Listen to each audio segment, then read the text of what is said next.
Welcome back to What Arty Noobs for General Disturbance.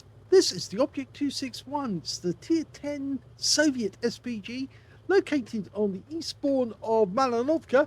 This one is under the command of Feuer Frey Bang Bang, and he's got the bounty rammer, rotation device and gun lane drive. Let's get this show on the road. Game on!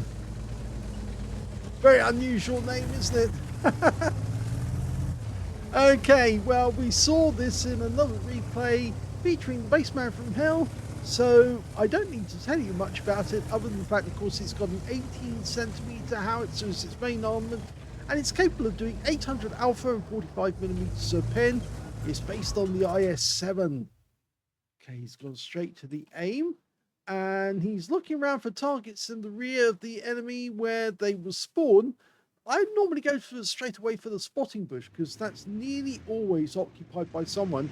And he's located this Gorilla 15 who's hiding behind the rock. He fires around in, and that's a direct hit. And more than likely that was a penetrating shot because the Gorilla does not have much in the way of armor. So I expect he's got off to a big bang with a direct hit and maybe as much as 800 hit points straight away. Now, this artillery does have a very shallow trajectory, so when you're firing at targets that are behind rocks, it's difficult to get the shell to go over it. That's why he aims slightly to the right, hoping the guy would back up in, and he did, and he basically helped us. We're seeing trees go down as people make their way up the hill. These, I think, are tanks that are on the way up there, heavies. Just as ours are going up there. Oh, just saw a tracer from one of the enemy Arty, and it looks like they're around about there. Okay, a bit of a snapshot. Didn't actually have a sighting, but we certainly did see the tracer, and that's a good indication that the enemy was there. Okay, this is a tier 11 game with tier 10 tanks in it, and look what we've got, a pair of tier 11s. The KR1 and the T803, and we've seen both of these in action on other replays. Now, the Object 261 does have a very narrow arc indeed. It's only 5 degrees either side of the center line. So if you move outside that arc, you get a rescue bloom as he just got. And he is reloading.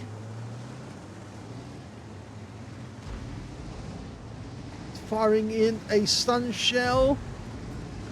That's an unfortunate set of circumstances there. We've got one tank being pushed up the hill by another one, and they both get struck. But most of the damage goes on the Minotauro, who I don't think actually wanted to be pushing anyone there.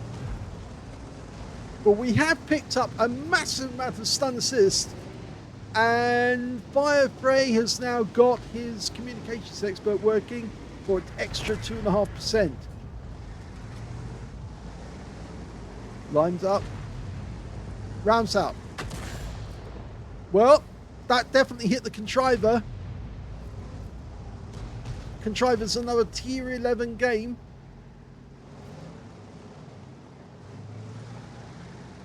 Tier 11 tank, I should say, no, tier 11 game. There's 4 tier, is it 4? Yes, no, it's 5 tier 11s in each team.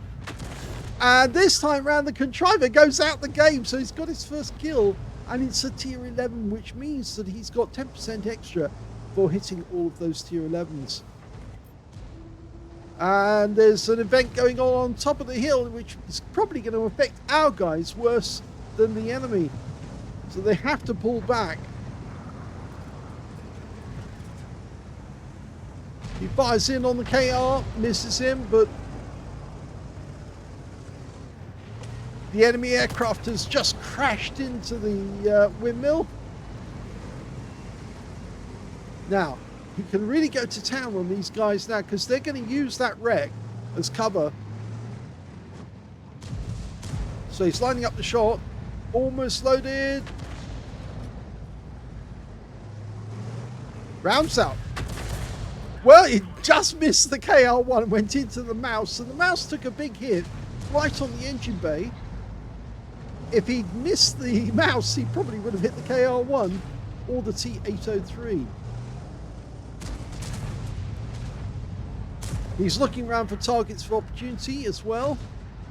The Type 5 Heavy is obviously lending us his side. We are loaded. Rounds up. Another hit right on the front of the vehicle, tracks him, and we get the damage assist there, or stun assist, it was stun assist actually that he got in the end.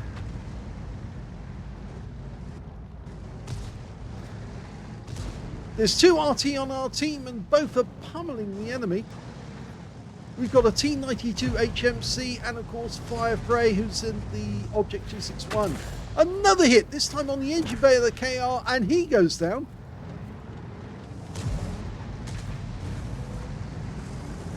So we're 3 up on the enemy now.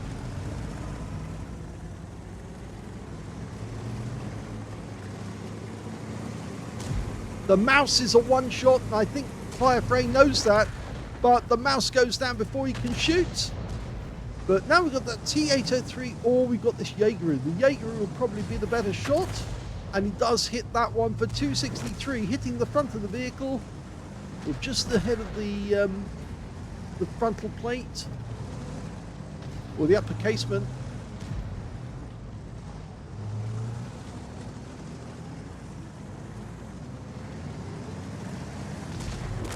Oh wow, the Jaeger just went down. And in fact now the enemy is starting to collapse. There's 6 enemy left. Was it 7? 7 enemy left.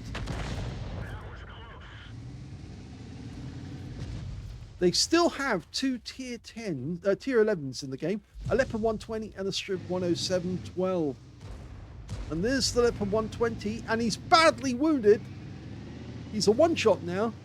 We could actually take this Leopard out of the game if we can land the shell near him. And Firefly is actually not moving his gun at all. I'm wondering if he's been distracted by something. Somebody came into the room, or he's had to answer the telephone, or somebody's come to the front door, or maybe there's a child just come into the room and he's trying to deal with that. But he's not moving his cursor at all, which tends to make me think that he's basically distracted. He's not playing the game. Oh dear, this is not good. I mean, he does have a fair amount of stun assist and a fair amount of damage, but he's missed out on a lot more. He could have had a kill already. 2 more kills. Hits the Leopard 1. Yes, he could have taken out the Leopard 120. And now the enemy's just got 4 tanks left. 2 Arty. And there's one of them. It's the Striv. And of course he is the tier 11. He's now one shot. And in fact, he's just gone down, which now leaves just this K91 and the 2 Arty. We fire. It hits him. 380. And we got the stun assist. And now it's just the Arty. So this game's going to be over momentarily. And the T92's ram killed at the end of the game.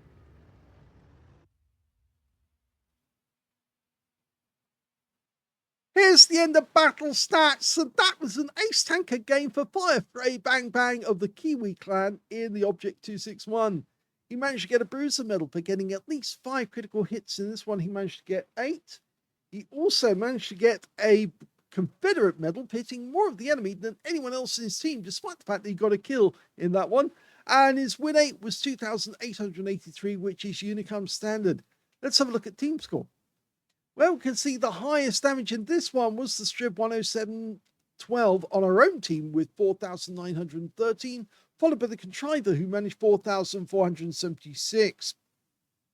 The third highest was another Contriver, and he got a steel wall and 3,318, just beating the Strib 107-12 on the enemy team. When it came to Firefray Bang Bang, he managed to get 2,981 hit points. He beat all but 1 on the enemy team, which means that with 3 above him on his own team, he's in 5th place. When it came to kills, we can see top scorer in this one turned out to be the Object 705A, who managed 4 kills out of that game. 2 kills went to our Strib 107-12 and the Concept 5. and nobody on the enemy team managed to get more than 1 kill. In fact, only 5 kills on the enemy team at all in that one. And we can see that Firefray got 1 kill in it as well. When it came to base XP, he's tops because he did so much assist in this one. 1,093 base went to Firefray, bang bang. 1,075 went to the Object 705. 1,067 went to one of the contrivers, and 1,038 to the other one. So very well done by those top players for getting over 1,000 base. We can see Firefray fired 15 rounds in the game. He got 10 direct hits on the enemy, but none of them penetrated. He got 17 splashes, 2,981 hit points of damage, all of it at more than 300 meters. He damaged 11 of the enemy, killed 1, so there's the Confederate, and he got 4,446 hit points of stun assist off 16 stuns, and there's his ace tanker. On a premium count, he actually made 66,822 credits profit from that game, and no bonuses for completing a mission completion. So that was amazing to get such a high score. He did also get 7 bonds for this game and 12,299 experience points after getting a mission completion of 9,840. So a very good ace mastery in the Object 261. It shows how if you focus enough power on the enemy, keep pumping those rounds out as fast as you can end up with an ace tanker. Obviously, Firefray might have actually ended up with even better results were it not for the distraction that he had, which obviously must have been serious because he just stopped playing for a short while, but at least it was after the most important part of the game, right at the top of the hill, had ended. If you enjoyed that replay, please give this video a like, and thank you for watching.